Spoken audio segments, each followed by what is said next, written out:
clip popped up in my feed with Joe Rogan giving his thoughts about Christianity, and let's just say that Joe doesn't seem to be the biggest fan.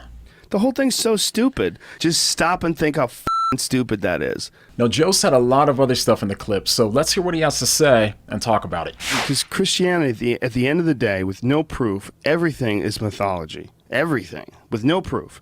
With proof, then you examine the proof. It's super simple. And anybody that argues against that is just, you're just biased. You have your own ideas. If you have some proof that there was a God, that this God had one son, and he made this son come down and get the beat out of him and nailed to a board so that we could all have no sin. Can you show me some studies? Do you have a box of evidence that you can pull out and we can examine all the different pieces that points to the undeniable conclusion that that's true? Because if you don't, then it's a myth. Then you're believing mythology. Doesn't mean it's not real, but if you put all your eggs in that basket and you don't have any proof at all, well, you're entering into this weird world where you don't pay attention to shit.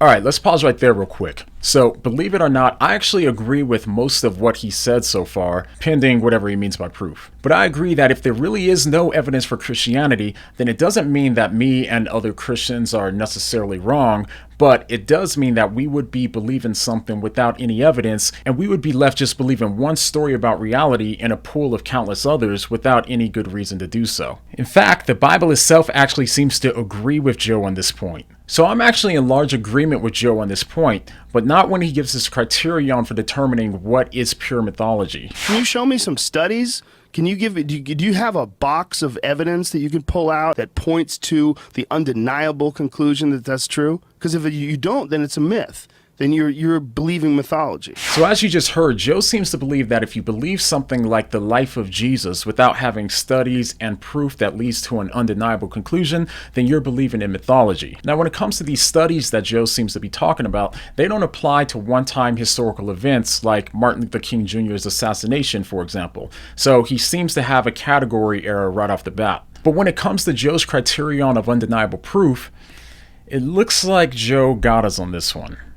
Sadly, although there is evidence for the life, death, and resurrection of Christ, it doesn't get us to an undeniable conclusion. So I guess we'll just have to throw out Christianity, along with what we know about the shape of the earth, that we landed on the moon, that the Holocaust happened, and so on. The reason why is because there is no such thing as proof that leads to an undeniable conclusion. People will deny anything and everything. In fact, Joe Rogan is actually a perfect example of this, since he used to deny the conclusion that we did in fact land on the moon. And if you believe in NASA, bro, there's some videos of guys jumping around on the moon. Yeah. The problem with the videos of people on the moon is that there are videos that look 100% fake. There's a lot of video that looks fake as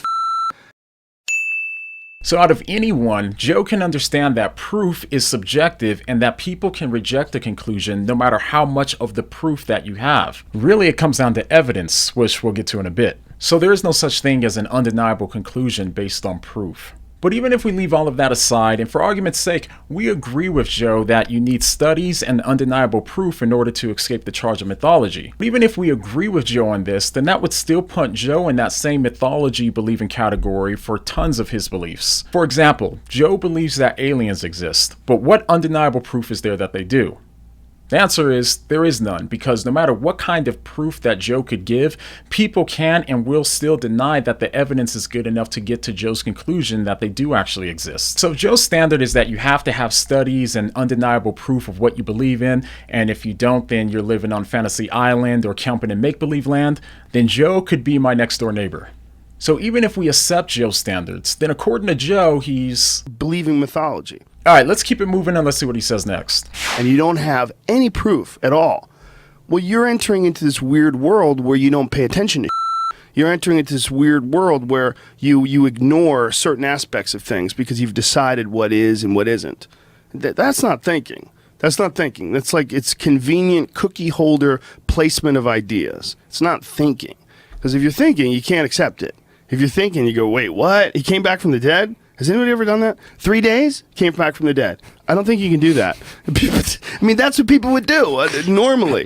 All right, lots to unpack here.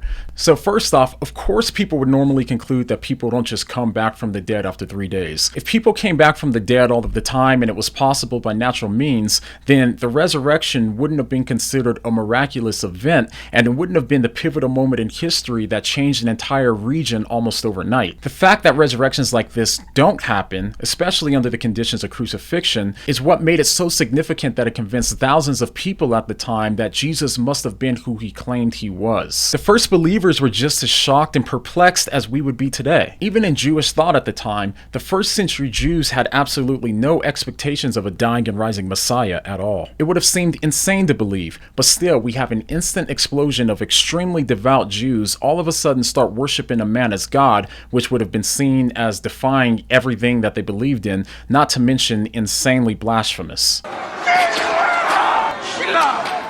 So given this and the other historical facts, if the resurrection didn't happen, then there's no other reasonable explanation for why these extremely devout Jews who lived in the same area and in the same time would all of a sudden become convinced that Jesus was resurrected from the dead after being tortured and crucified. The reason why their beliefs were turned completely upside down is because they genuinely believed what they claimed to see: Jesus Christ resurrected after he was crucified. This is one of the reasons why the non-Christian historian Paula Fredrickson said, "I know what they saw in their own terms was the raised Jesus." That's what they say, and then all the historic evidence we have afterwards attests to their conviction that that's what they saw.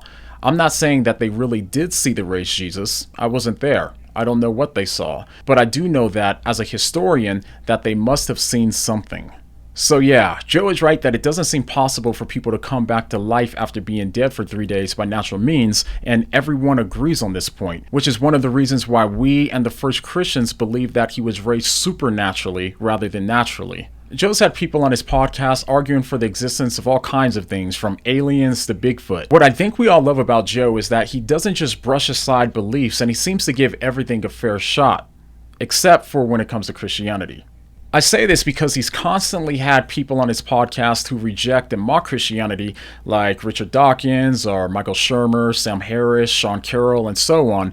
But as far as I know, he hasn't had a single person on who will actually engage him with the arguments and the evidence for the truth of Christianity. Why doesn't he invite people like William Lane Craig, Alvin Plantinga, N.T. Wright, Richard Bauckham, Francis Collins, and so on? Now, I appreciate his open-mindedness, but when it comes to this topic, he comes across as closed-minded and unwilling to engage seriously, especially when he says things like this. I was watching Colbert, and they were sitting around talking about what it means to be a Catholic. And I was like, what? What the f*** are you talking about? Like, hit the brakes. Aren't you grown adults? Like, you're into nonsense?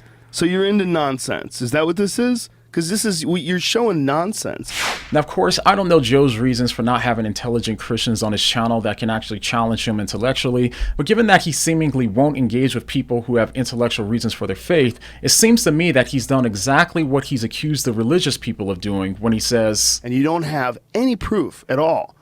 Well, you're entering into this weird world where you don't pay attention to he's created a world where he has no proof for a lot of the claims that he's made, like Jesus never existing, for example. So he's living in that weird world that he describes where he doesn't pay attention to the evidence. You're entering into this weird world where you ignore certain aspects of things because you've decided what is and what isn't. That weird world where he literally ignores certain aspects of things simply because he's decided what is and what isn't. But that's not all. Joe has also said some other wrong, misleading, and ridiculous things in that clip that also beg for some clarity, but we'll have to save that for another time. In the meantime, go ahead and check out this video to see why intellectuals like Jordan Peterson don't see Christianity as silly as Joe does, and why Peterson found it so fascinating that it actually brought him to tears talking about it. I'll see you over there, but the next time that you hear someone say, "You're into nonsense," what are you gonna say? What do you meme?